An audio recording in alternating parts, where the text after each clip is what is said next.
Hello दोस्तों, स्वागत है आपका हमारे चैनल गामा करियर क्लासेस में। दोस्तों फिजिक्स की सीरीज़ में आज का ये लेक्चर, इस लेक्चर में हम लोग ये देखेंगे कि उत्तल दर्पण की सहायता से हम लोग दर्पण सूत्र को कैसे प्रूव करेंगे। पिछले लेक्चर में हम लोग दर्पण सूत्र को अवतल दर्पण की यानी कि कॉन्केव मिरर की सहायता से प्रूव कर चुके हैं। आज हम लोग उसको उत्तल दर्पण की सहायता से प्रूव करेंगे। ठीक, मैंने डायग्राम पहले से ही बना के रखा हुआ है। अभी ये आधा डायग्राम है, अभी हमको यहाँ पर वस्तु और प्रतिबिंब को बनाना है। ठीक, लेकिन मैंने एक उत्तल दर्पण आपके सामने बना के रखा है पहले से ही। देखिए, जैसे ये एक मान लीजिए कि ये हमारा एक उत्तल दर्पण है। उत्तल दर्पण का ये द्वारक क्या होता है, M1 और M2। उत्तल दर्पण का द्वारक क्या होता है, M1 और M2 हो गया।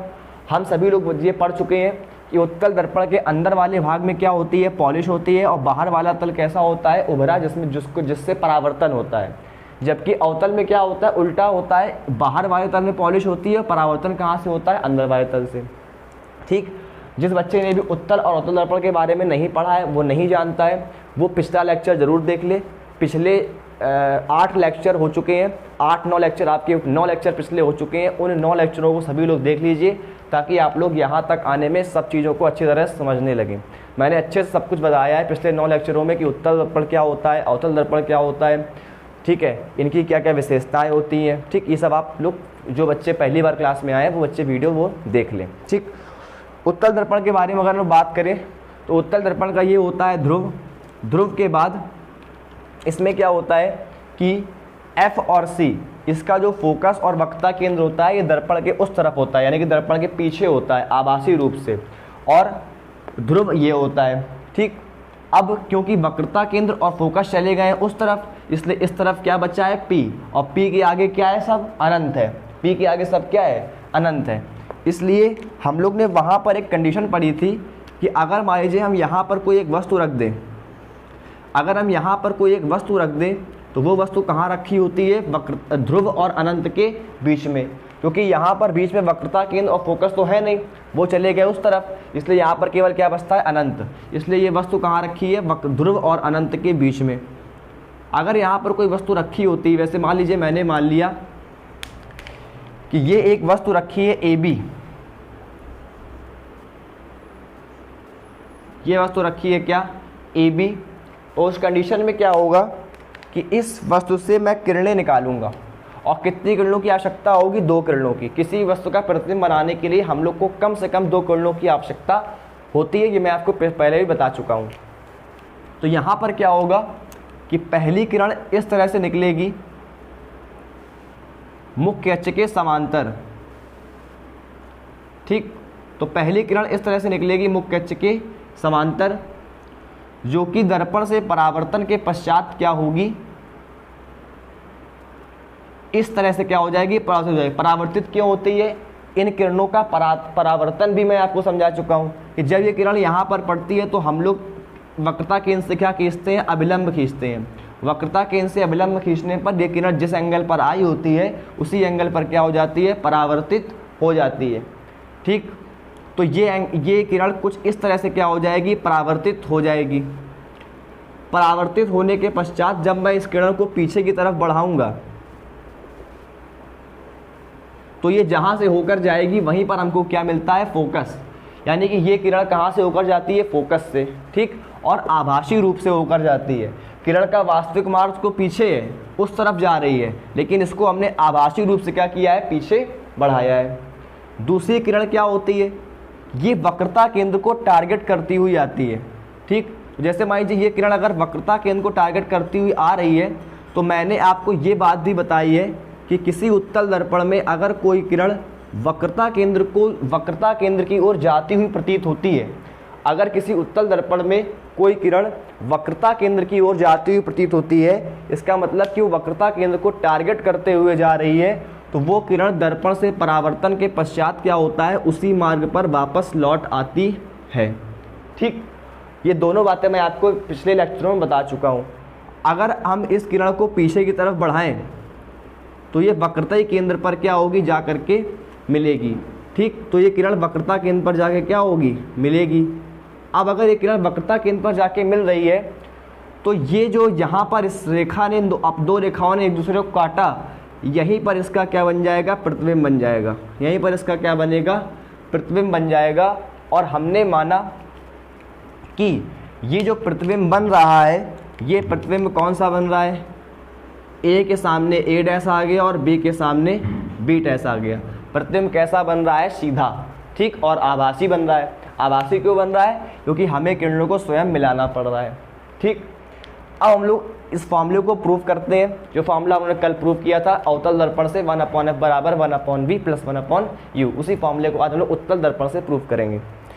तो सबसे पहले हम लोग क्या देखेंगे कि कल वाले लेक्चर में मैंने आपको बताया था कि ये दर्पण यहाँ पर क्या होता है, एक गोलाई होती है दर्पण में।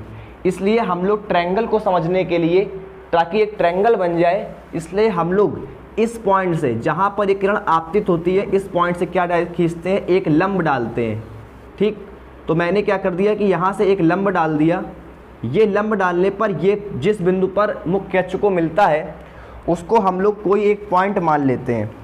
जैसे मान लीजिए मैंने इसको मान लिया, ये पॉइंट मैंने मान लिया R और ये पॉइंट मैंने मान लिया Q, ठीक। तो मैंने क्या किया, इसको Q और R क्या कर लिया, मान लिया। तो अब यहाँ पर क्या होगा, अब जरा थोड़ा ध्यान समझिएगा। हमारे सामने ट्रायंगल हमें दिख रहे हैं, कौन कौन से मैं आपको दिखाता हूँ। देखिए, सबसे पहले आप ट्रायंगल देखिए, यहाँ से देखिए त्रिभुज, ध्यान से देखिए त्रिभुज ABC, सबसे बड़ा वाला ट्रायंगल, ट्रायंगल ABC आप सभी लोग को दिख रहा होगा। ट्रायंगल ABC सबसे बड़ा वाला ट्रायंगल। तो ट्रायंगल ABC, कलर चेंज करता हूं मैं इसका। सबसे पहले कौन सा ट्रायंगल देखना है आप लोग को, ट्रायंगल ABC तथा और कौन सा ट्रायंगल देखना है, ABC बड़ा वाला हो गया। अब आपको देखना है A', B', ये छोटा वाला ट्रायंगल A', B', सभी को दिख रहा है ना ट्रायंगल A', B', ये वाला ट्रायंगल, तथा A', B', ये ट्रायंगल कैसे हो जाएंगे, समरूप।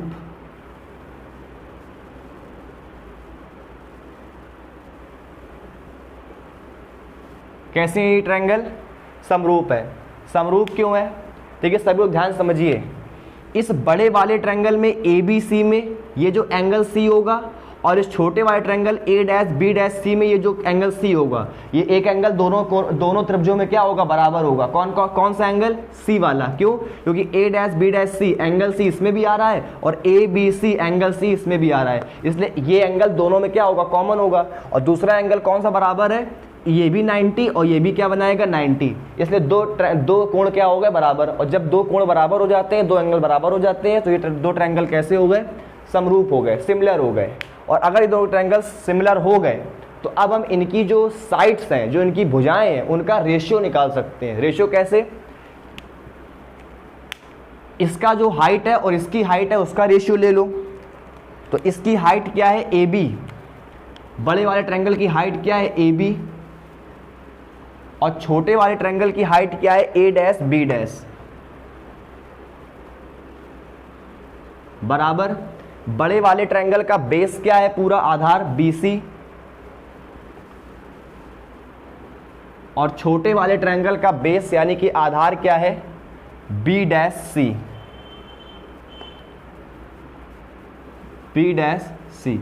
ठीक है। इसको मैंने लिख दिया।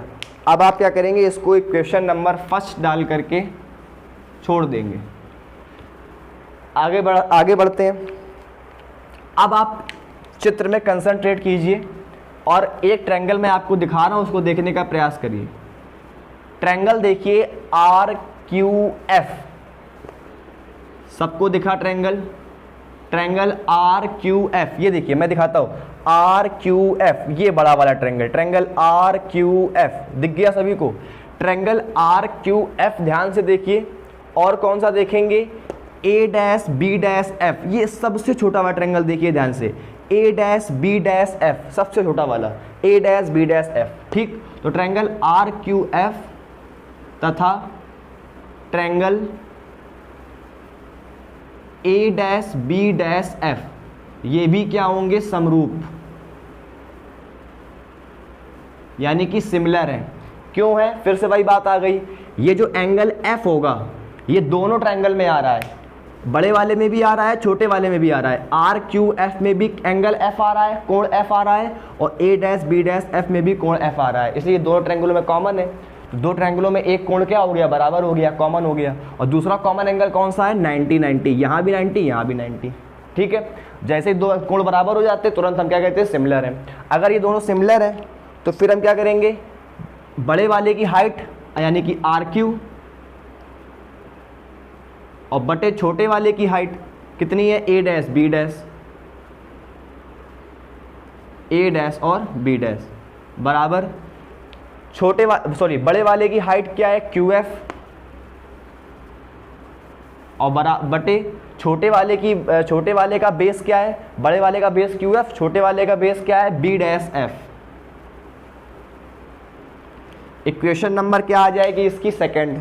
सभी लोग ध्यान से समझते हैं, पूरा फोकस बनाए रखें। इक्वेशन नंबर क्या आ जाएगी? सेकंड।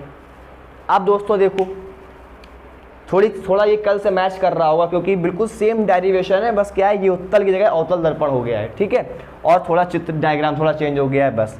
अब देखिए फिगर में ध्यान से देखिएगा, फिगर में बिल्कुल कंसंट्रेट रहिएगा। ये जो RQ वैल्यू है ये इस AB के क्या होगी? बराबर। क्यों? क्योंकि ये दोनों रेखाएं दूसरे कैसी हैं? समांतर। ये रेखा इसके कैसी आ रही? समांतर, इसलिए ये दूरी क्या होगी? बराबर। इसलिए RQ किसके बराबर होगा? AB के। RQ किसके बराबर होगा? AB के। ठीक, इसलिए हम लोग लिखेंगे कि चित्र में हमें साफ साफ दिख रहा है कि RQ जो है वो किसके बराबर है? AB के बराबर है। ब्लू से करते हैं, जो RQ है वो किसके बराबर है? AB के। जो RQ है वो बराबर है किसके? AB के। इसलिए हम लोग क्या करेंगे? RQ की जगह क्या लिख देंगे? AB लिख देंगे। RQ की जगह क्या लिख देंगे? AB लिख देंगे। तो हम लोग क्या लिखेंगे? RQ हटा देंगे, क्या लिख देंगे? AB। AB upon A', B' बराबर QF अपॉन B', F। ठीक है दोस्तों, तो हमने RQ जगह क्या लिख दिया? AB लिख दिया। और अब ये पड़ जाएगी इक्वेशन नंबर थर्ड। 3 इक्वेशनें हम लोग ने बना ली। ठीक, अब देखिए, अब हम इक्वेशन नंबर फर्स्ट और थर्ड को कंपेयर करेंगे, जैसा कि हमने कल भी किया था। इक्वेशन नंबर फर्स्ट और थर्ड को जब आप कंपेयर करेंगे तो आप ध्यान से देखें तो इन दोनों के LHS पार्ट क्या है? इक्वल है। और LHS पार्ट इक्वल होने के कारण इन लोग के हम RHS पार्ट क्या कर सकते हैं? इक्वल कर सकते हैं। तो अब हम इन लोग के RHS पार्ट क्या कर देंगे? इक्वल कर देंगे। ठीक, तो हम लोग क्या लिखेंगे? From equation first and equation third, यानी कि from equation first and equation third. तो हम लोग इक्वेशन फर्स्ट और थर्ड से क्या देख रहे हैं कि इन लोग के LHS पार्ट क्या है? इक्वल। तो हम RHS पार्ट इक्वल करेंगे। RHS पार्ट इसका क्या लिखा हुआ है? BC अपॉन B', बराबर इसका RHS पार्ट क्या लिखा हुआ है? QF upon B', QF upon B', ठीक है दोस्तों। तो समीकरण फर्स्ट और थर्ड को कंपेयर करने पर हमारे पास ये समीकरण आ गया, BC अपॉन B', बराबर QF अपॉन B'। ठीक, अब थोड़ा डायग्राम में फिर से फोकस करिए। जब आप डायग्राम में फोकस करेंगे तो दोस्तों ध्यान से देखिए, अगर मैं ये वस्तु रखी है, दर्पण के ध्रुव से जो वस्तु की दूरी होती है वो क्या होती है दोस्तों? U। सभी लोग जानते हैं। इसके बाद दर्पण के ध्रुव से जो प्रतिबिंब तक की दूरी होती है, प्रतिबिंब क्या बनना है? A', B', वो क्या होती है? V। तो ये दूरी क्या हो जाएगी? V। इसके बाद दर्पण के ध्रुव से जो मुख्य फोकस यानी कि F तक की दूरी होती है वो क्या होती है? स्मॉल f, जिसको हम लोग बोलते हैं फोकस दूरी। और दर्पण के ध्रुव से जो वक्रता केंद्र के बीच की दूरी होती है वो क्या होती है? कैपिटल R, यानी कि जिसको हम लोग बोलते हैं क्या? वक्रता त्रिज्या बोलते हैं। ठीक दोस्तों, मैंने आप लोग को पिछले वाले लेक्चर में चिन्ह परपाटी बताई थी कि जब हम लोग किरण के साथ साथ चलेंगे, किरण की डायरेक्शन में चलेंगे तो हम लोग वहाँ पर वैल्यू किस में लेंगे, प्लस में। और जब हम लोग किरण के विपरीत चलेंगे, प्रकाश किरण के, तो हम लोग किस में वैल्यू लेंगे, माइनस में। ठीक है दोस्तों, ये सब बातें मैं आपको पिछले लेक्चरों में बता चुका हूँ। इसलिए जो बच्चा पहली बार इस चैनल पे आया, मैं बार बार इसलिए कह रहा हूँ ताकि सही बच्चों को फिजिक्स पूरी अच्छे से समझ में आए। ठीक है, इसलिए पिछले लेक्चर जरूर देख लें जिन्होंने नहीं देखा है। ठीक, हम लोग आगे बढ़ रहे हैं। मैंने आपको बताया कि ये U, V, F और R के बारे में। ठीक, अब इसमें कौन कौन सी वैल्यू माइनस में, कौन कौन सी वैल्यू प्लस में है, ये हम लोग कैसे देखेंगे। जब हम लोग किरण के तरफ की, मतलब किरण की दिशा में चलेंगे तो प्लस में, और किरण की दिशा के विपरीत चलेंगे तो माइनस में। ठीक, फिलहाल यहाँ पर एक बात देखिए कि जब मैंने यहाँ से ये लंब डाला Q, तो ये जो Q पॉइंट हमको यहाँ पर मिलता है, ये P के बहुत ही ज़्यादा क्या होता है, अति निकट। ये बात कल भी आई थी, क्या ये जो Q पॉइंट मिलता है वो P के क्या होता है, बहुत अति निकट होता है। इसलिए जो यहाँ पर QF लिखा हुआ है, ये जो QF लिखा हुआ है, ये लगभग किसके बराबर हम मानेंगे, PF के। क्यों, क्योंकि Q पॉइंट P के क्या है, बहुत ही ज़्यादा निकट है। ठीक, तो जो QF वाली जो दूरी होगी, डिस्टेंस होगी, वो अप्रॉक्सीमेटली यानी कि लगभग बराबर होगी किसके, PF के। ठीक, तो दोस्तों हम लोग यहाँ पर ये वाली बात लिख देते हैं, क्या कि जो हमारा Q बिंदु है वो P के अति निकट है। यहाँ पर ये बात लिख देते हैं, Q बिंदु यानी जो Q पॉइंट है वो P के क्या है, अति निकट, सो नियर, यानी अति निकट है। अतः क्या होगा, अतः हम लोग जानते हैं कि होगा ये कि जो QF लिखा हुआ है, जो QF दूरी होगी वो लगभग, हम लोग अप्रॉक्सीमेटली बोलेंगे कि लगभग किसके बराबर होगी, PF के। यानी QF किसके बराबर होगा, पूरे PF के। ठीक, और अगर ये बराबर होगा तो हम लोग QF को हटा करके क्या लिख देंगे, PF लिख देंगे उसके स्थान पर। अब देखिए जरा ऊपर देखिए, हम लोग क्या करेंगे, QF के स्थान पर क्या लिख देंगे, PF। तो देखिए यहाँ पर क्या आएगा, यहाँ पे आ जाएगा BC अपॉन B' बराबर, QF के स्थान पर क्या लिख देंगे, PF अपॉन B'F। ठीक, PF अपॉन क्या आ जाएगा, B'F। ये दोस्तों क्या हो गई, पूरी समीकरण बन गया। आप चित्र में थोड़ा फोकस करिए। BC चित्र में आपको क्या दिख रहा है, BC दूरी आपको दिख रही है, ये दूरी क्या है, पूरी BC। BC को हम लोग क्या लिख सकते हैं, अगर हम इसको लिख दें PB, यानी ये PB और प्लस PC दोनों को ऐड कर दें, PB प्लस PC ऐड कर दें तो पूरी क्या बन जाएगी, BC। तो BC को हम लोग क्या लिख देंगे, PB प्लस PC। ठीक है, PB प्लस PC, तो पूरा क्या बन जाएगा, BC। इसके नीचे आइए, B'C, ये दूरी क्या है, B'C। B'C को हम लोग क्या लिख सकते हैं, अगर हम लोग इस पूरे PC से, P से लेकर C तक, जो C तक की डिस्टेंस है, उससे हम लोग क्या हटा दें, PB' हटा दें, तो क्या बचेगा, B'C। तो PC माइनस PB', तो PC माइनस PB', ये हमने क्या कर दिया कि इन दोनों को लिख दिया। अब देखिए बराबर PF दूरी क्या है, PF दूरी क्या है, पूरी फोकस दूरी है, यानी कि PF क्या है, फोकस दूरी है, इसलिए इसको हम लोग ऐसे ही छोड़ देंगे। तो ये लिखा हुआ है PF बटे B'F। B'F को क्या लिख सकते हो आप, हम B'F को लिख सकते हैं पूरा PF minus PB', PF minus PB', PF minus PB', ये हम लिख सकते हैं किसको, B'F को। फिर से देखिए, B'F को क्या लिख दिया है, PF माइनस PB'। ठीक दोस्तों, हम क्या करेंगे, सारी वैल्यू उठा के वहां पर रख देंगे। कैसे, देखिए PB की वैल्यू कितनी है, P से B तक की वैल्यू कितनी है, U, इसलिए ये हो जाएगा U। लेकिन वही वाली बात, चिन्ह पर पार्टी, साइन कन्वेंशन, साइन का अच्छा ध्यान रखना है। साइन कौन सा आएगा, देखिए अगर आप P से B तक चलेंगे, P से B तक क्यों जा रहे हैं, क्योंकि सारी दूरियां दर्पण के ध्रुव से ही नापी जाती है, बात मैं आपको बता चुका हूं।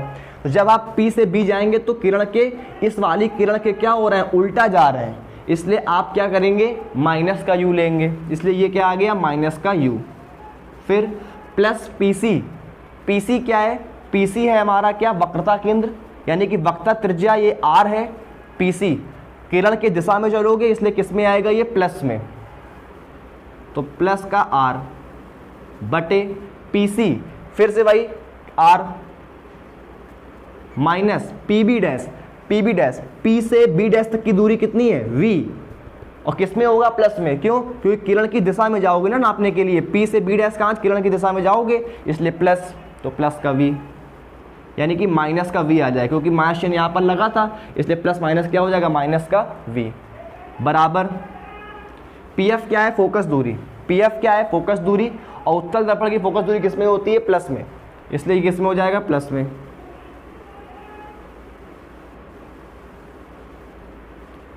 बटे PF minus PB dash, PF क्या हो जाएगा, भाई हमारी फोकस दूरी, और minus PB dash, PB dash हमारा क्या हो जाएगा, V, यानी कि माइनस का V, माइनस का V हो गया। दोस्तों ये हमारा समीकरण बन गया। अब हम लोग ने कल एक फॉर्मूला पढ़ा था, क्या, थोड़ा ध्यान करिए कि जो फोकस दूरी होती है वो बराबर होती है वक्रता त्रिज्या की आधी की, यानी F बराबर r/2, तो R बराबर क्या हो जाएगा, 2F, ठीक, F बराबर क्या होता है, r/2, तो R बराबर क्या हो जाएगा, 2F, और अगर R बराबर 2F हो जाएगा तो फिर आप क्या देखेंगे यहाँ पर कि माइनस का u प्लस R की जगह क्या रख देंगे, 2F, बटे R की जगह 2F माइनस V बराबर F upon F minus V। हमने क्या किया, R की जगह 2F रख दिया। अब इसका क्रॉस मल्टीप्लाई कराएंगे, इसका मल्टीप्लाई इसके साथ, फिर इसका मल्टीप्लाई इसके साथ, ठीक। तो जब हम लोग इसका क्रॉस मल्टीप्लाई कराएंगे तो क्या होगा, ध्यान समझिएगा, पहले कराइए F का, तो हो जाएगा माइनस का UF, इसके बाद प्लस का 2F स्क्वायर, इसके बाद प्लस का UV और माइनस का 2FV बराबर क्या होगा, 2F स्क्वायर और माइनस का FV, ठीक दोस्तों। तो ये मैंने करा दिया क्रॉस मल्टीप्लिकेशन, यानी कि मैंने ये करा दिया कि इन दोनों का क्रॉस मल्टीप्लाई करवा दिया। अब देखिए दोस्तों क्या होगा, 2F स्क्वायर से 2F स्क्वायर क्या हो जाएगा, कैंसिल, 2F स्क्वायर से 2F स्क्वायर क्या हो गया, कैंसिल। अब जो बचा उसको आप ऐसे ही लिखिए, माइनस का UF प्लस का UV माइनस का 2FV, और ये इधर आएगा तो प्लस का FV और प्लस का FV बराबर क्या हो जाएगा, 0। अब देखिए माइनस का UF प्लस का UV माइनस का 2FV और प्लस का FV क्या हो जाएगा, माइनस का FV, और माइनस का FV बराबर 0। तो यहाँ पर क्या बचेगा, आप UV को इधर रखिए और ये माइनस वाले उस तरफ भेज दीजिए, तो यहाँ पर क्या होगा, UV बराबर क्या होगा, UF जाएगा उधर तो प्लस का और FV जाएगा उधर तो प्लस का, ठीक। अब पिछले टर्म में हम लोगों ने क्या किया था कि दोनों पक्षों में, बोथ साइड्स में UVF से डिवाइड किया था, ठीक। तो हम लोग यहाँ पर क्या कर देंगे, dividing by UVF both sides,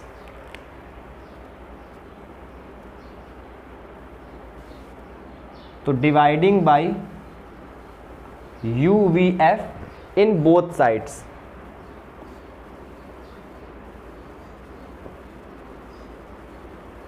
तो हम लोग बोथ साइड्स में UVF से डिवाइड कर देंगे। तो होगा क्या, UV अपॉन UVF बराबर UF upon UVF plus FV upon UVF।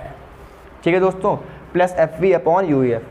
तो UV से UV कैंसिल, UF से UF कैंसिल और FV से FV कैंसिल, और हमारे सामने फॉर्मूला क्या निकल के आएगा, 1 अपॉन F बराबर 1 upon V plus 1 upon U।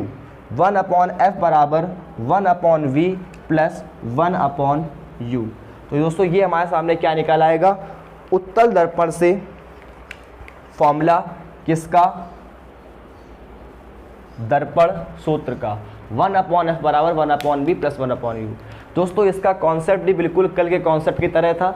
अंतर क्या है, दोनों के लिए फॉर्मूला भी सेम रहेगा, 1 अपॉन F बराबर 1 upon V plus 1 upon U, उत्तल के लिए भी और अवतल के लिए भी। बस कॉन्सेप्ट क्या है कि दोनों का डायग्राम अलग है।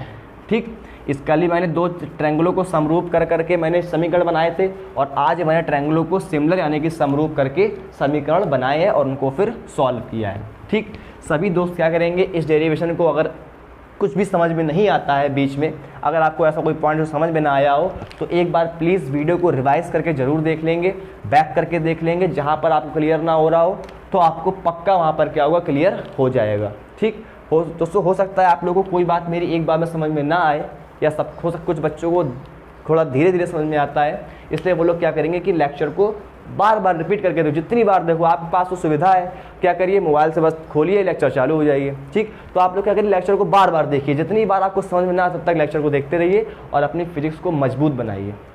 ठीक है दोस्तों, तो इसी आशा के साथ आज की क्लास मैं ऑफ कर रहा हूँ।